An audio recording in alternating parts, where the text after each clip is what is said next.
सप्टेंबरमध्ये अतिवृष्टी शेतकरी संकटात सापडलेत। बळीराजाच्या तोंडाचे पाणी पळाले आहे। विदर्भात 7 लाख हेक्टरला फटका बसलाय, तर पश्चिम महाराष्ट्रात आणि उत्तर महाराष्ट्रात फळबागांचं मोठं नुकसान झालंय। कुठे आणि कोणत्या पिकांचं नुकसान आपण पाहतोय ग्राफिक्सच्या माध्यमातून। कोल्हापूरमध्ये भात, सोयाबीन, भुईमूग, मका, ऊसाचं नुकसान झालंय, तर सांगलीमध्ये सोयाबीन, मूग, उडीद, तूर, भुईमूग पाण्याखाली गेले आहे। सोलापूरमध्ये मका, बाजरी, ज्वारी, तूर, डाळिंब पाण्यात गेले।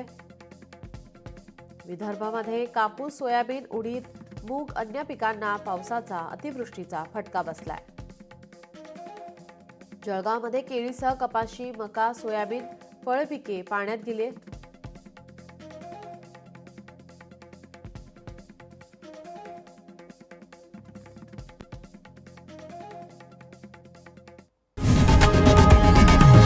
लोकशाही मराठी ऐका, पहा, जागरूक रहा।